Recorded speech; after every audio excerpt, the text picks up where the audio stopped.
जो सबसे पहला सवाल है कृष्णा कुमार टीआरई 3 मोतिहारी पूर्वी चंपारण से। सर, इनका कहना है कि टीआरई 3 का ज्वाइनिंग कब तक होने की संभावना है? देखिए, हम लोगों ने ऑलमोस्ट फाइनलाइज कर लिया है और अगला सप्ताह बाय फ्राइडे सैटरडे हम लोग टीआरई 3 के जितने भी टीचर्स हैं उनका पोस्टिंग का ऑर्डर हम लोग निकाल देंगे। मुख्य रूप से हम लोगों ने पोस्टिंग में यह ध्यान रखा है कि जिस विद्यालय में टीचरों की कमी है, जहाँ पे बच्चे ज़्यादा हैं और टीचर्स कम हैं, वहाँ पर उनका ज्वाइनिंग होगा ताकि पूरे राज्य में जितने भी स्टूडेंट टीचर रेशियो है विद्यालयों का वो बराबर हो सके। तो अगला सप्ताह बाय फ्राइडे सैटरडे हम लोग टीआरई 3 का पोस्टिंग ऑर्डर्स निकाल देंगे और सभी टीआरई 3 के जो टीचर्स हैं वो मंडे से अपने स्कूलों में ज्वाइन करेंगे। सर, अगला सवाल केशव कुमार विशिष्ट शिक्षक बुनियादी विद्यालय बखरी मुरौल मुजफ्फरपुर से है। सर, इनका कहना है कि माननीय मुख्यमंत्री जी के द्वारा बैकलेस सैटरडे की शुरुआत की गई थी। बैकलेस सैटरडे के अंतर्गत प्रत्येक महीने के लिए कुछ खास विषय वस्तु निर्धारित किए गए थे। उस विषय वस्तु से संबंधित मार्गदर्शिका सभी विद्यालयों के पास उपलब्ध होना था, परंतु बैकलेस सैटरडे की मार्गदर्शिका आज तक किसी भी विद्यालयों में नहीं पहुंच पाई है, जिसके कारण विद्यालयों में शनिवार के दिन सुरक्षित शनिवार की गतिविधि के अतिरिक्त बैकलेस सैटरडे की किसी भी गतिविधि का क्रियान्वयन एवं अनुश्रवण नियमित रूप से नहीं हो पा रहा है।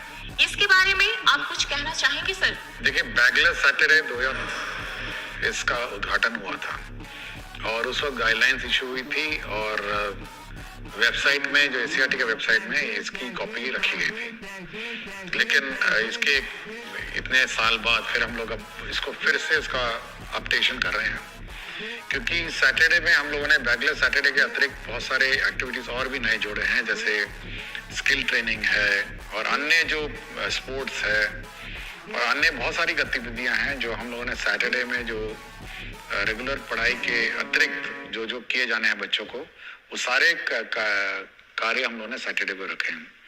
हम लोग उसको घंटावार भी उसको निर्धारित कर रहे हैं और अब बैकलेस सैटरडे का जो नया करिकुलम है वो अगले हम लोग कोशिश करेंगे कि अगले 10-15 दिनों में एक रिवाइज करिकुलम हम लोग इशू करेंगे और ये वेबसाइट में देखा जा सकता है और हम लोग पीडीएफ में भी इसको सर्कुलेट करेंगे। देखिए, प्रिंटिंग हम लोग यूजुअली नहीं करते हैं क्योंकि समय समय पे परिवर्तन करते रहते हैं।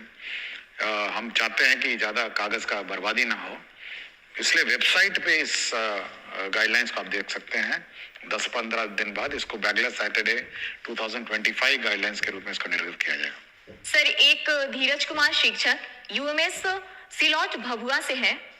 सर, विद्यालय में त्रैमासिक परीक्षा की शुरुआत के लिए आपका हृदय से आभार करते हैं। सर, इनका कहना है कि जिस तरह शिक्षकों के लिए टीचर ऑफ द मंथ की बेहतरीन शुरुआत आपकी पहल से हुई है, ठीक इसी तर्ज पर स्कूलों में बच्चों के मंथली टेस्ट के बाद आपके माध्यम से प्रत्येक माह 5 या 10 विद्यालय के प्रधानाध्यापक के साथ वीडियो कॉल या कॉन्फ्रेंस कर बच्चों को प्रोत्साहित किया जाए तो बच्चों को बहुत खुशी मिलेगी। प्रधानाध्यापक प्रशस्ति पत्र देते हुए स्कूल के नोटिस बोर्ड पर चयनित बच्चे का नाम प्रदर्शित करते हैं, इससे विद्यालयों का मनोबल बढ़ेगा। देखिए, हम लोग जो टीचर्स ऑफ द मंथ है वो हर महीने हम लोग इवैल्यूएशन करते हैं और हर महीने हम टीचर्स ऑफ द मंथ का हम लोग सर्टिफिकेट इशू करते हैं और हम लोग यह भी कोशिश कर रहे हैं कि टीचर ऑफ द मंथ के जो टीचर्स हैं उनके साथ वीडियो कॉलिंग करके, वीडियो कॉन्फ्रेंसिंग करके हम उनसे फीडबैक लेंगे।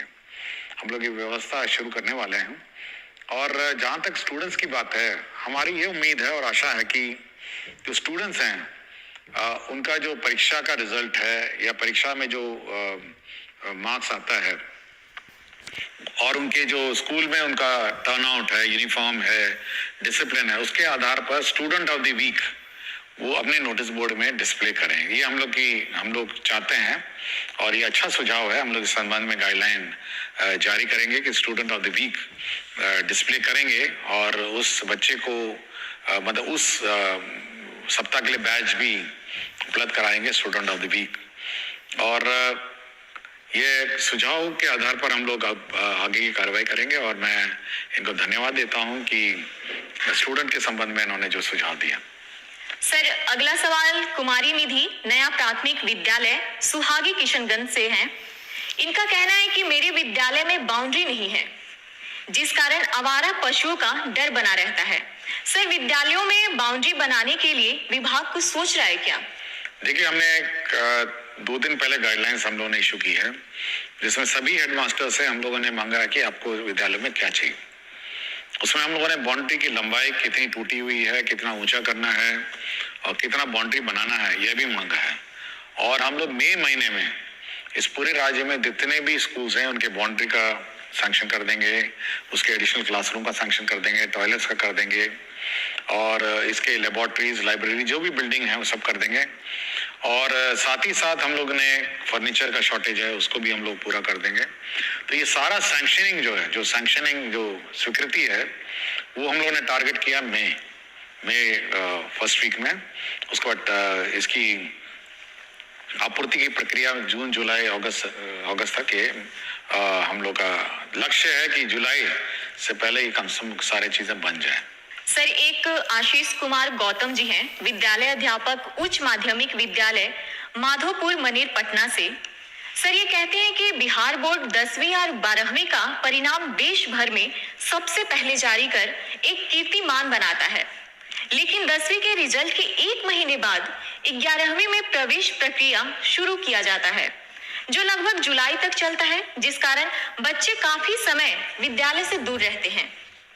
सर, जिस तरीके से शिक्षा विभाग कक्षा 1 के लिए नामांकन अभियान चलाती है, क्या उस तरीके की कोई ऐसी व्यवस्था हो सकती है जिससे मार्च में परिणाम प्रकाशित होने के तुरंत बाद 11वीं के प्रवेश प्रक्रिया शुरू कर अप्रैल द्वितीय सप्ताह से कक्षा आरंभ किया जा सके तथा पूरी प्रवेश प्रक्रिया अप्रैल अंत तक समाप्त किया जा सके? देखिए, हम लोगों ने डायरेक्टर सेकेंडरी को यह निर्देश दिया है कि वे गाइडलाइंस निकालेंगे और जितने भी 10th पास हैं वो प्रोविजनली एडमिट हो जाएंगे 11th क्लास में उनके अपने पंचायत में, क्योंकि हर पंचायत में अब हाई स्कूल है। तो प्रोविजनली सभी को एडमिशन करके क्लासेस स्टार्ट करने का मैंने निर्देश दिया है। हम लोग मंडे से मॉनिटरिंग करेंगे कि कितने बच्चों ने 11th ज्वाइन किया है और उनकी कक्षा मंडे ट्यूसडे हो सकता है 2-3 दिन लेट हो जाए, लेकिन अगले सप्ताह से सभी 11th क्लास के बच्चों का क्लास शुरू करना है। यदि किसी बच्चे को कोई और स्कूल स्थानांतरण करना है या टीसी लेके किसी अन्य स्कूल में दाखिला करना है तो उसकी प्रक्रिया अलग है, किंतु प्रोविजनली सभी लोग अब 11th क्लास जो है अपने ही पंचायत में इमीडिएटली अगला सप्ताह ज्वाइन करें और अपने क्लासेस शुरू करें। सर, रश्मि बाला बरनवाल विद्यालय अध्यापक उच्च माध्यमिक विद्यालय सुपौली पचरुखी सिवान से हैं। ये कहती हैं कि अंग्रेजी विषय को 9वीं और 10वीं में भी अनिवार्य किया जाए। इन स्तरों पर अंग्रेजी सीखने और अध्ययन करने के लिए छात्रों को आकर्षित करना कठिन है, जिसके कारण उच्चतर माध्यमिक स्तर पर अंग्रेजी में खराब प्रदर्शन होता है, क्योंकि उन्हें अंग्रेजी समझने में वास्तविक कठिनाई का सामना करना पड़ता है, जो पहले से ही दूसरी भाषा है और उन्होंने इस कक्षा 10 तक गंभीरता से नहीं सीखा है। लेकिन हम लोग इस बार 9th, 10th, 11th, 12th में बुक्स, बाइलिंगुअल बुक्स हम लोग लाइब्रेरी में उपलब्ध कराएंगे। सारे बुक्स 2 भाषा में होंगी, एक हिंदी में और अंग्रेजी में, और एक ही किताब होगी, एक तरफ हिंदी रहेगी एक तरफ अंग्रेजी रहेगी। हमारी कोशिश है कि जो बच्चे हैं वो जब हिंदी पढ़ रहे होंगे उसका अंग्रेजी रूपांतर भी साथ ही साथ पढ़ेंगे, और हम लोग अच्छी संख्या में उपलब्ध कराएंगे किताबें, और कोशिश करते हैं कि बच्चे 9th, 10th, 11th, 12th जो हैं वो दोनों भाषाओं में पढ़ें और धीरे धीरे वो माइग्रेट करेंगे और अंग्रेजी के टेक्स्ट को समझने की कोशिश करेंगे, ताकि हायर एजुकेशन में जो भाषा में वो हायर एजुकेशन प्राप्त करना चाहते हैं उसमें उनको सहूलियत मिले। सर, अगला सवाल रंजीत कुमार प्राथमिक विद्यालय कन्या लक्ष्मीपुर रोसड़ा समस्तीपुर से है। कहते हैं कि हमारे विद्यालय के एक ही कैंपस में 4 प्रारंभिक विद्यालय संचालित हो रहे हैं। सभी को मर्ज कर देते तो पठन पाठन में सहूलियत होती। चेतना सत्र एवं अन्य विद्यालय गतिविधियां साथ साथ संचालित होने से बच्चों को परेशानी होती है। इसके संबंध में कुछ कहना चाहेंगे सर? देखिए, हम लोग बहुत स्पष्ट डीओस को कह चुके हैं कि जो स्कूल्स आपके एक ही परिसर में हैं उसको आप मर्ज करिए और सभी पठन पाठन कार्यक्रम इंटीग्रेटेड चलाइए। ये हम लोग पहले भी बोल चुके हैं और हमको जानकारी है कि ऐसे बहुत सारे कैंपस हैं जिसमें 2 स्कूल चल रहे हैं, 3 स्कूल चल रहे हैं, तो सभी लोग इंटीग्रेटेड रहें, एक ही कैंपस में रहें। अब ये संभवतः 3 हेडमास्टर होंगे तो वो हेडमास्टर अपना अलग करना चाह रहे हैं, दूसरा हेडमास्टर अपना अलग करना चाह रहे हैं, तीसरा हेडमास्टर अलग करना चाह रहे हैं। तो हम लोग कोशिश करेंगे कि सभी को मर्ज करके एक ही यूनिट बने, एक ही तरह चेतना सत्र बने और एक ही तरह सभी कार्रवाई करें। हम लोग नहीं चाहते हैं कि एक ही कैंपस में 3 स्कूल अपने अलग अलग चलते रहें। सर, एक नीलमणि प्रताप शाही उच्च मध्य विद्यालय कोड़रा हाथा हथुआ गोपालगंज से है। ये कहते हैं कि ई लॉट्स शिक्षकों और अभिभावकों के लिए एक ई लाइब्रेरी है जिसमें कक्षा 1 से 12 तक के सभी पाठ्य पुस्तक उपलब्ध हैं, परंतु वर्तमान समय में यह प्ले स्टोर में उपलब्ध नहीं है। क्या इसे दोबारा हम शिक्षकों के लिए उपलब्ध करवाया जा सकता है? देखिए, इसको हम लोग रिवाइज कर रहे हैं और नेक्स्ट वीक से ये ऑन हो जाएगा। मुझे जानकारी देने के लिए मैं इनको धन्यवाद देता हूँ। मैंने जस्ट रिव्यू किया था, जब प्रश्न आया था मैंने इसकी समीक्षा की थी और अब हम लोग पूर्ण रूप से इसको ACRT जो हमारा रिसोर्स सेंटर है उसको मैंने जवाब दे दी है और अगला सप्ताह से ये रिवाइज्ड कंटेंट पोस्ट करेंगे और अगला सप्ताह से आप लोग इस वेबसाइट को देख पाएंगे जहाँ पर ई कंटेंट आप प्राप्त कर सकेंगे। सर, अगला सवाल शम्स आलम मध्य विद्यालय बैजा बिघा कुटुंबा औरंगाबाद बिहार से है। कहते हैं SCS सिद्धार्थ सर को मेरा प्रेम भरा नमस्कार। महाशय, शिक्षा की बात हर शनिवार कार्यक्रम आयोजित होने से काफी ज्यादा शिक्षक एवं छात्र लाभान्वित हो रहे हैं। सर, मेरा एक प्रश्न है कि शिक्षा विभाग मुफ्त पुस्तक वितरण करवा रही है, ये बहुत अच्छी पहल है, परंतु पुस्तक का जो पन्ना होता है वह छोटे बच्चे बहुत आसानी से फाड़ देते हैं। तो क्या शिक्षा विभाग प्राथमिक विद्यालय के बच्चों के लिए प्लास्टिक कोडेड पुस्तक वितरण करवा सकती है? इससे पूरे सत्र बच्चे के पास पुस्तक रह सकता है। देखिए, प्लास्टिक से तो दूर ही रहें और प्लास्टिक कोटेड किताबें पर्यावरण के लिए ठीक नहीं है और यह भी सीख है, बच्चों को सिखाना ज़रूरी है कि किताब नहीं फाड़ें। यह भी एक सीख है जो बच्चों को दी जानी चाहिए। बच्चे संभाल के अपनी किताबें रखें, सरकार बड़ी मुश्किल से प्रिंट करके देती है, तो धीरे धीरे बच्चे सीख लेंगे। जब फाड़ेगा तो उसको लगेगा कि नहीं, अगली बार नहीं फाड़ना चाहिए, तो यह भी एक सीख ही समझिए।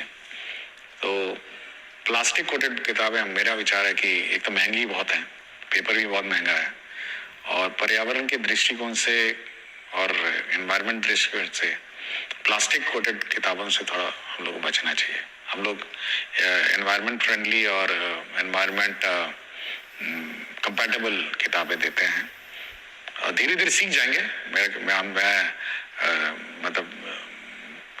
मतलब कम से कम किताब तक आकर उसको अध्ययन करना या उसके साथ उसको फाड़ना, ये सब लर्निंग प्रोसेस की प्रक्रिया है और मैं सोचता हूँ कि बच्चे को जिसमें खुशी है वही करे। सर, आखिरी सवाल अभिषेक कुमार पांडे उच्च मध्य विद्यालय दर्शन गोविंदपुर नवादा से है। ये कहते हैं कि महोदय, मुझे आपका कार्यक्रम बहुत अच्छा लगता है कि आप हर शनिवार को आप शिक्षकों से जुड़ी समस्याओं का समाधान करते हैं, जो काफी सराहनीय है। मेरा आज का प्रश्न है कि जो शिक्षिका BPSC से ज्वाइन किए हैं, क्या उनको भी मेडिकल व मातृत्व राशि दे होगा? अगर नहीं होगा तो उनके लिए अपने बच्चों का पालन पोषण करना मुश्किल होगा। विभाग इसके बारे में क्या सोचती है? देखिए, विभाग ने बहुत स्पष्ट किया कि मेडिकल लीव जो किसी को मेडिकल लीव है उसको दे है और दूसरा है कि जो मैटरनिटी लीव है, जो मैटरनिटी लीव स्टैंडर्ड है, ये दोनों दे हैं। तो मैं बहुत बार मुझे शिकायत भी आती है, लोग मुझे कॉल करके पूछते भी हैं, कुछ लोग अपना फोटो भी भेज देते हैं कि देखिए हम बीमार पड़े हैं अस्पताल में, कोई छुट्टी नहीं मिली है। तो मैं बहुत स्पष्ट किया सबको कि भाई मेडिकल लीव, जब आप विद्यालय अटेंड नहीं करते हैं, मेडिकल लीव आपके एलिजिबल है और मैटरनिटी लीव है वो भी एलिजिबल है। इस संबंध में स्पष्ट गाइडलाइंस हम लोग निकाल देंगे, तो ये दोनों गाइडलाइन मिल जाएंगे और मेरा विचार है जो हेडमास्टर हैं इस संबंध में थोड़ा ध्यान दें और सेंसिटिव हों, महिला टीचर विशेषकर जिनको मैटरनिटी लीव की आवश्यकता है, तो चाहे कितनी भी छोटी सेवा हो ये उनको देनी होगी। बहुत बहुत धन्यवाद सर।